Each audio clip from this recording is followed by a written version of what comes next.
अच्छा था या बुरा था।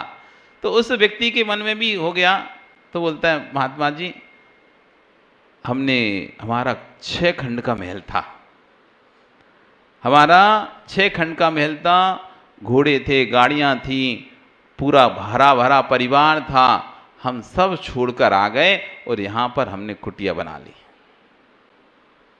सब छोड़कर आ गए और हमारे यहाँ पे एक छोटी सी कुटिया तैयार की और सबको छोड़ दिया है।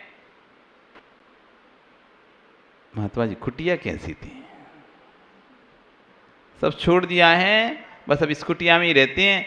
आप बताओ महात्मा जी, आप रुके थे, ये कुटिया कैसी लगी आपको? हम महात्मा जी कुछ नहीं बोले, वो अपने चले जा रहे हैं।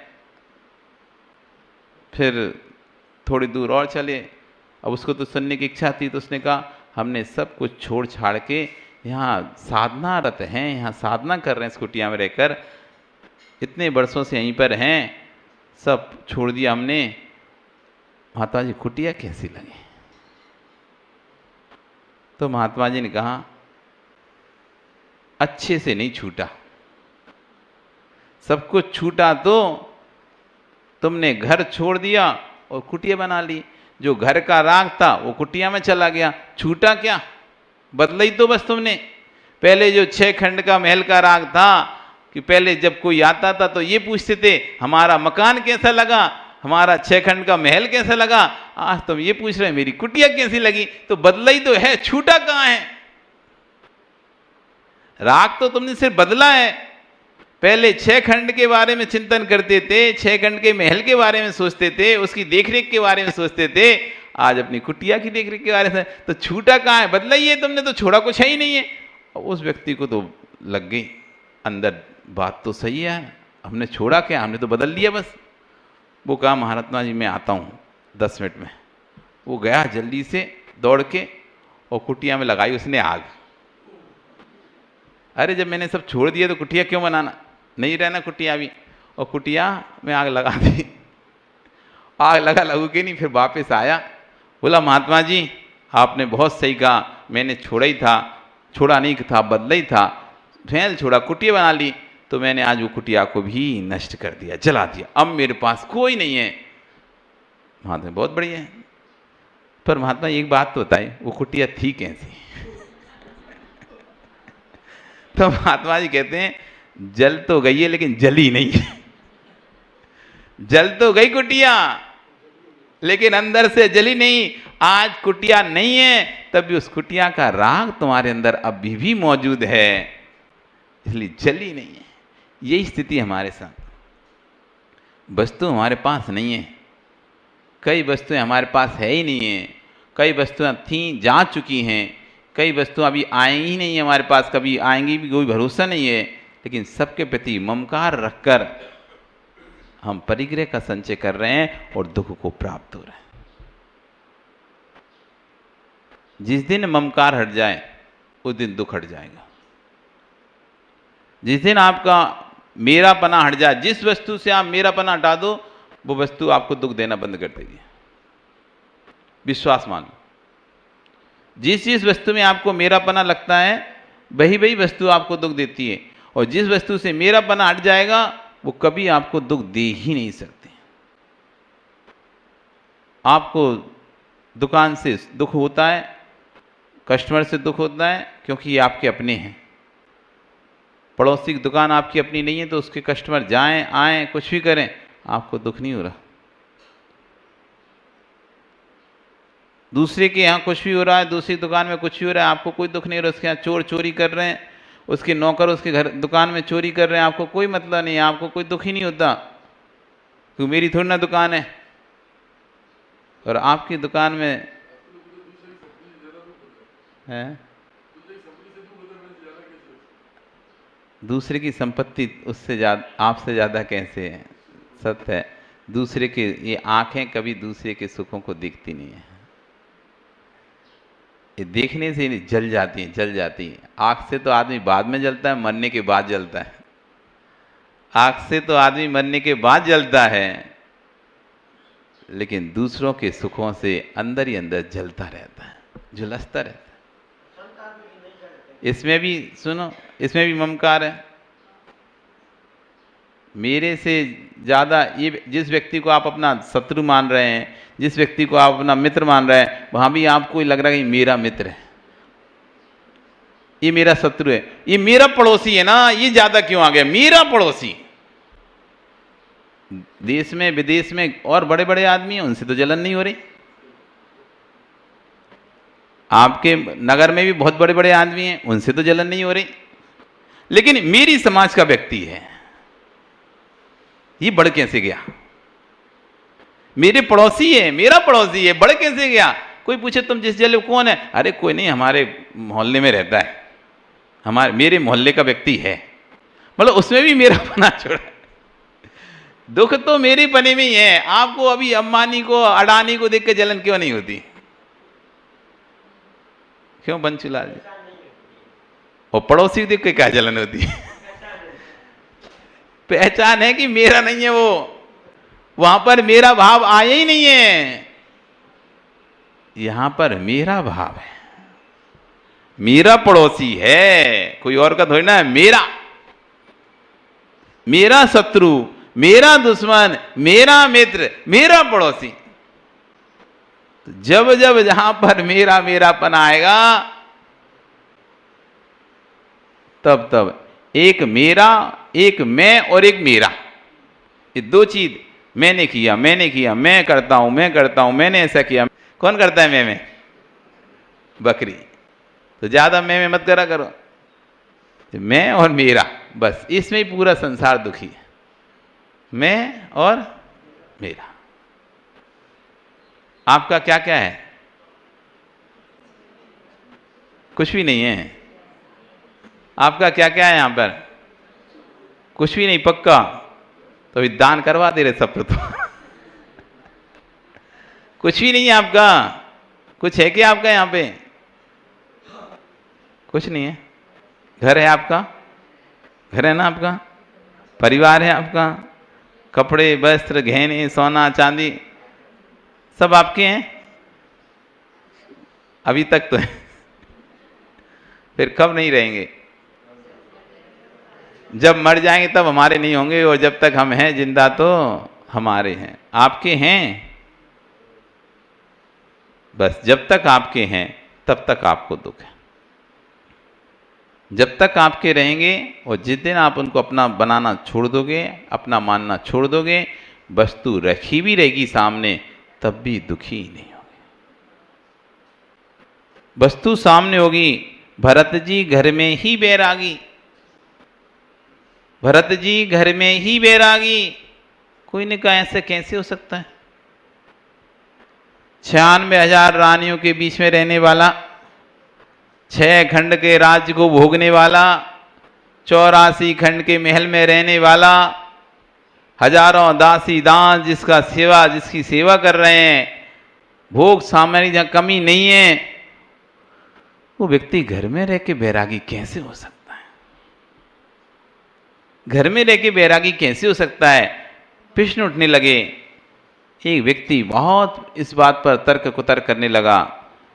जब भरत को पता चला तो उन्होंने कहा उस व्यक्ति को बुलाओ, उस व्यक्ति को बुलाओ। उसको बुलाया गया, बड़े दम से आया। हाँ, मैं सिद्ध कर सकता हूं कि आप घर में रह के बैरागी हो ही नहीं सकते। इतने दासी दास हैं, एक व्यक्ति के पास एक स्त्री होती है तो बैराग को प्राप्त नहीं हो पाता, फिर तो 96,000 हो जिसके पास। तो उसने कहा ठीक है, एक काम करो, आप मेरे महल में घूमो, हर रानी के कक्ष में जाओ, सब देखो, आप पूरा महल देखो, और फिर मुझे आकर बताओ आपने क्या देखा। इसमें कौन सी बड़ी बात है? घूम आएंगे, देख आएंगे, ठीक है। जाने होता है, रुको कोई, अभी रुको। ये पानी का, उसके हाथ में एक पानी का कटोरा दे दिया, जो कि पानी से लबालब भरा हुआ था। कटोरा दे दिया कि लो इसको लेके जाओ। उसके ठीक है, इसको ले जाते, पर ध्यान रखना एक भी बूंद पानी नहीं गिरना चाहिए इसमें से। क्या नहीं गिरना चाहिए? एक बूंद पानी नहीं गिरना चाहिए। अमित, तुमको कटोरा दे दिया जाए एकदम पूरा भरा हुआ, और यहाँ से लेके गेट तक भी पहुँचने के लिए कहा जाए कि लेके जाओ, एक भी बूंद पानी नहीं गिरे, तो कैसे चलोगे तुम? पिलर देख के चलोगे, पंखा देख के चलोगे, हमें देख के चलोगे, उन्हें देख के चलोगे, कैसे चलोगे? पानी चलोगे। और फिर भी गिर जाए तो कोई बात नहीं, एक आदमी गिर, लेकिन यदि ये और कह दिया जाए गिरेगा, उस व्यक्ति को कटोरा थमा दिया, पानी भरा हुआ लबालब, और कह दिया एक बूंद पानी नहीं गिरना चाहिए, और ऊपर से आदेश दे दिया सैनिक को, आप नंगी तलवार लेकर इसके पीछे चलो, और जैसी जहां भी एक बूंद पानी गिरे वहीं इसका गर्दन काट देना, हटा। अब बताओ अमित कैसे चलोगे? क्या देखोगे?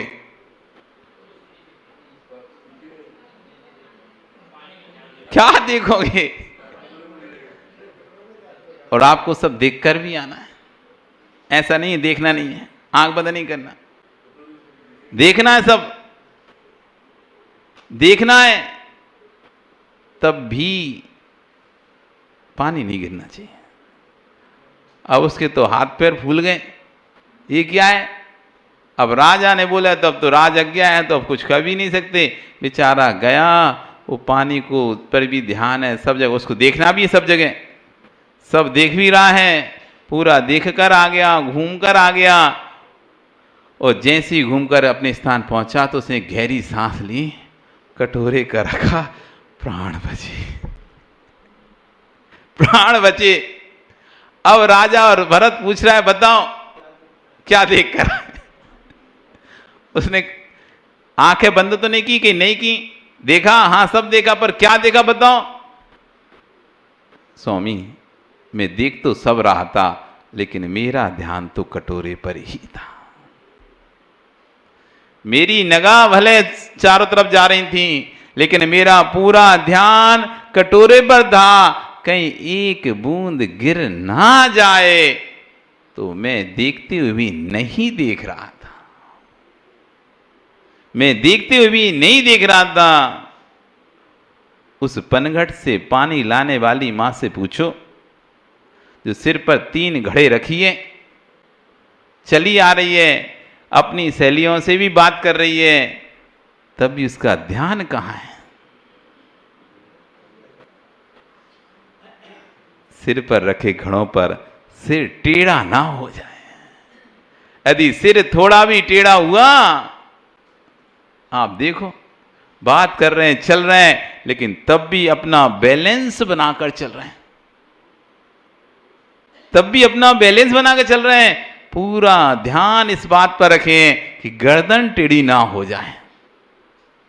गर्दन टेढ़ी हुई तो मटके गिर जाएंगे, मेहनत बेकार हो जाएगी, पानी फैल जाएगा।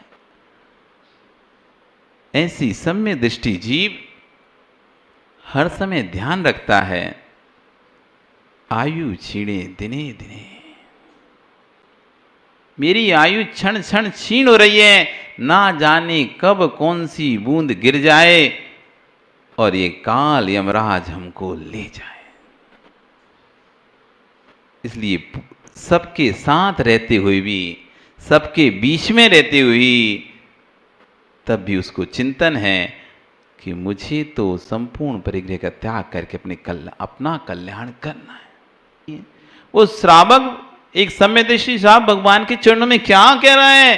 हे भगवान, मैं घर में हूं, मुझे गृहस्थी के कार्य करना पड़ रहा है, पर मेरी स्थिति वैसी है जैसे पानी के बिना मछली की। जैसे पानी के बिना मछली तड़पती है, वैसे मैं भी उस चारित्र को प्राप्त करने की तड़प रहा हूं, जिस चारित्र से भगवान बना जाता है, जिस चारित्र से कल्याण किया जाता है, उस चारित्र प्राप्त करने के लिए मैं तड़प रहा हूं। आपके चरणों आया हूं कि आपने वो प्राप्त किया है, मुझे भी वो चारित्र प्राप्त हो, उसकी मैं भावना बहा रहा हूं। और मेरी स्थिति ऐसी, कब जल्दी से फ्री हूं, इस गृहस्थी के झंझटों से, जिम्मेदारियों से कम निपटूं, और कब अपना आत्म कल्याण के लिए आगे बढ़ूं। ऐसी तड़प होती है आप लोगों को क्या? कि जल्दी से इन गृहस्थी के विकल्पों से, जालों से निकलूं और मैं भी अपना आत्म कल्याण के मार्ग पर आगे बढ़ूं। होता है सुनील कभी ऐसा मनाता है क्या?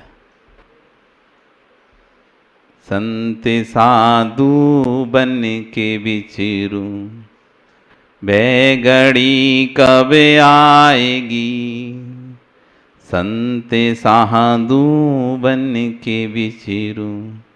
वह घड़ी कब आएगी, छोड़ कर घर बार दीक्षा की घड़ी कब आएगी। हाथ में पीछी कमंडल, ध्यान आत्म राम का, छोड़ कर घर बार दीक्षा की घड़ी कब आएगी। आता है कभी ऐसा भाव, कभी ऐसा परिणाम आता है कि मैं भी कभी साधु बनकर बन बन डोलूं। जिनके चरणों की मैं बलिहारी लेता हूँ, जिनके चरणों की रज मैं अपने मस्तक पर लगाता हूँ, उस मानुष पर्याय को मैं भी एक बार प्राप्त करूं। मनुष्य पर्याय का सबसे उत्कृष्ट, सबसे श्रेष्ठ पद है। मनुष्य पर्याय का हर व्यक्ति ऊंचा बनना चाहता है, बड़ा बनना चाहता है, कंपटीशन करता है, स्पर्धा करता है एक दूसरे से। करो, स्पर्धा करनी है तो मैं भी उस उत्कृष्ट पद को प्राप्त कर कर ही मरण करूंगा। एक बार जीवन में एक बार तो भाव बना लो, इस पद को मुझे प्राप्त करना है। एक बार लक्ष्य बना लो, करो पुरुषार्थ अपने उस लक्ष्य पर प्राप्त करने का, कि मुझे तो इस लक्ष्य प्राप्ति करनी है, कैसे हो जैसे हो मुझे करना है। अपने झंझटों से, परिवार के विकल्पों से छूटने का प्रयास करो, उनको कम करने का प्रयास करो और उस मार्ग पर आगे बढ़ने का प्रयास करो। वस्तु मिले ना मिले ये तो भाग की बात है, लेकिन हम उसको प्राप्त करने का पुरुषार्थ भी ना करें, ये तो गलत बात है। वस्तु मिले नहीं मिले हमको, ये हमारे भाग की बात है, लेकिन हम उसका प्राप्त करने का पुरुषार्थ ही ना करें, ये तो गलत बात है।